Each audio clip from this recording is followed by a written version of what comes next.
Welcome to a collaboration between myself and Rivalry.gg. We are making some content together, and this is going to be a complimentary video to an article I wrote for their site about C9 and about Liquid. And the title of the article and the moniker it's going by is Iron Sharpens Iron. And it's about this rivalry that's happening between Liquid and C9 to be North America's best team, and how by virtue of them battling each other, they're sort of making each other better and forcing each other up this top 8 ranking in the world. And C9 is the one getting sharpened at the moment by Liquid. They're being forced to evolve, they're being forced to adapt to these changing conditions in the post-Boston Major landscape, because a lot of teams like Liquid have figured out how C9 like to play, what strategies they like to employ, and generally speaking, how they want to approach a round. And when you give a team as talented and as structured and as well researched as Liquid that information, then they'll generally find ways to beat you. And we've seen that. We've seen it in all the series that Liquid have been able to beat C9 in. We've seen how Liquid have sort of risen up above C9 in the power rankings, if there was a universally recognized power ranking. And this video will be breaking down some of the differences between C9 and Liquid and touching on some of the points that I mentioned in the piece that might be nebulous or might be a bit contentious and that might need to be grounded with some VOD analysis. And so the first thing that I want to talk about is how Liquid can win rounds versus how C9 can win rounds. And so this isn't exactly as universal as I'm making it out to be. It's just a preference for one team opting to one style or opting to one win condition, as opposed to another team maybe not being as comfortable doing that. And so one of the good things that Liquid like to do is they have a really solid book of anti-strats and reads and little cheeky set plays like this, where you see this right here on the screen?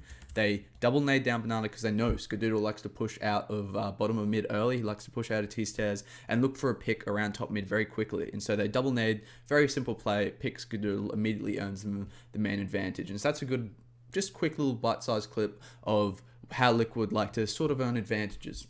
And then what's really cool about this round in particular, which is taken from their IM Katowice 2018 games, is how C9 like to play, because now Stewie2K is looking to trade back the advantage. And so he makes a really flashy peek from top mid, pushes that smoke and gets a really nice sick flick off onto Nitro in that AWP v AWP pick game. And you can see that contrasting style right there, how Liquid were able to get that kill with just a simple double nade setup reading C9, versus how C9 traded that kill with sending Stewie2K to make this brilliant flashy play through the top mid smoke.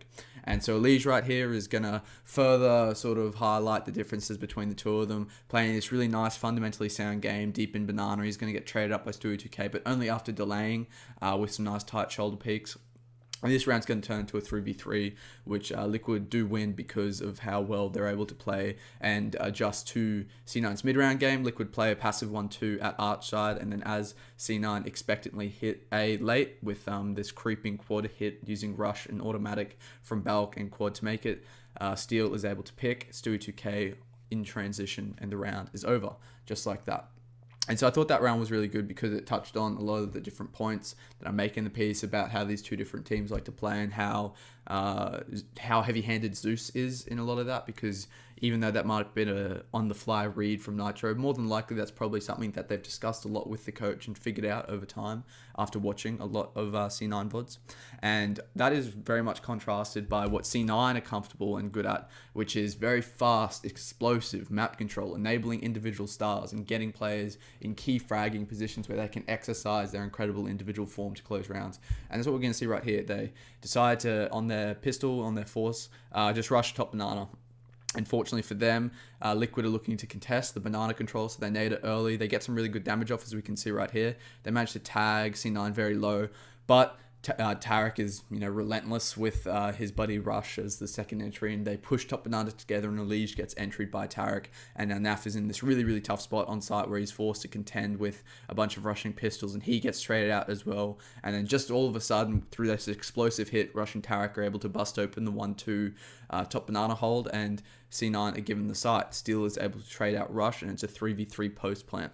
And this right here, what we're about to see, is where C9 are so good in how they're going to enable Stewie2K and how it's like sort of a buzzword, but how they're going to activate Stewie 2K in this situation with Skadoodle flashing Stewie 2K through the CT smoke, and Stewie's going to be able to pick Nitro from that, pick up the AWP, and he's going to be able to win the round just by virtue of this immense amount of pressure and pixel perfect movement he can manifest in this CT spawn position. As look at how tight his shoulder peaks are right here, and how perfectly he's able to flick onto twists and bait out shots.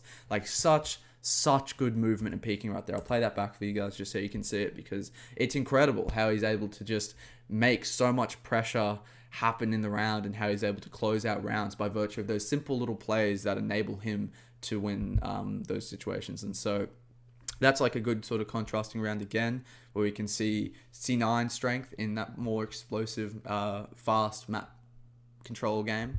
And the weakness of that is that if you can match C9 on an individual level, if Naf wins his duel and then gets traded out, and then Elige wins his duel and gets traded out there, so it's an equal men advantage, and then Stewie 2K gets shut down with the AWP, and it's like a 2v2 retake instead of this weird 2v3 having to deal with Stewie 2K and CT retake, then you can see how that round definitely could have easily been cleaned up by Liquid, if not for the individual plays of C9.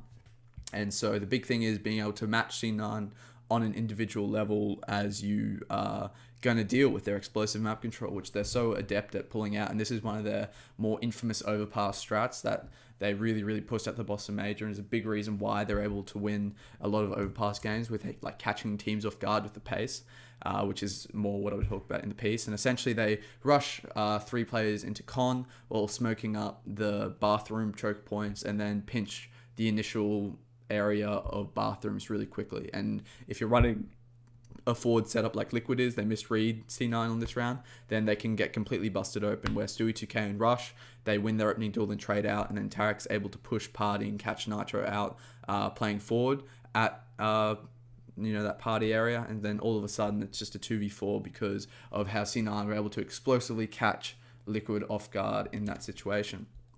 And that's a good example of a C9 win condition, what a C9 round looks like. And then I'm going to contrast it again by a Liquid T-side round, because we haven't looked at a Liquid T-side round yet, and see how they play this more their style, which is to be tricky and to see how I was talking about the double nade setups. This is what Liquid like to do. They are very well thought out and more structured and more varied with their T-side. It feels like they can win more rounds more consistently without having to rely on individual form as much, because they have these cheeky little plans. And one of them in this round here is they boost Nitro up hunting for a head to find at Toxic, but he's not afforded any, at least immediately. And so in order to get someone to peek him at Toxic, in order for someone to fall into this trap being laid by Nitro, Steel slowly pushes out a monster, and he's trying to get someone to move into Nitro's crosshair right here.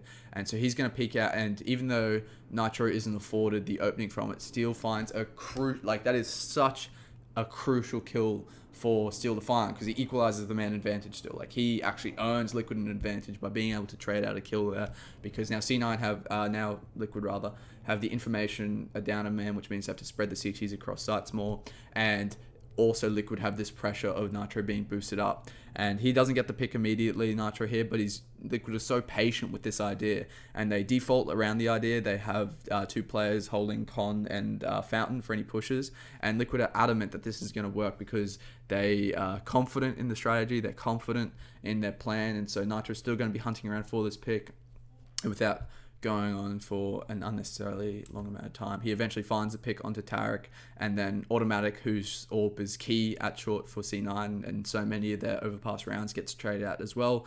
2v3 for C9 to retake, and Liquid also have a lot of utility to use in the post plant, and the round's just over, just like that. And so you can see the difference there, and it's not necessarily saying Liquid only do those cheeky double nade, boosting Nitro up sort of strats, and it's not saying that C9 only do explosive, fast-paced map pushes. These are just areas of comfort for these teams, and this is the general patterns and drawn out macro styles of play that these teams like to lean towards.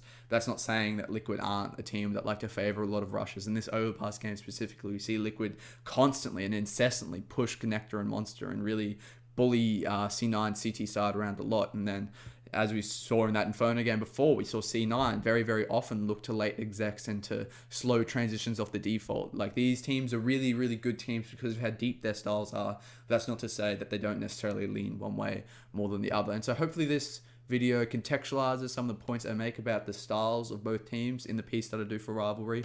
Thank you very much for watching this video. If you want to see more of my content, you can go to my YouTube channel and check out videos like this. If you want to see more of the Rivalry content, please check out their channel, which this will be on. And also read the article and read some of the other lovely articles written by other content creators. I believe Wallaby Beetle and Sam DeLorme have, I can't remember how he pronounces his name, but Sam DeLorme, whatever, they both wrote for Rivalry as well. And so please go and read some more content, watch some more content. It is all good stuff here at rivalry.gg. Thank you for watching, and I'll see you next time.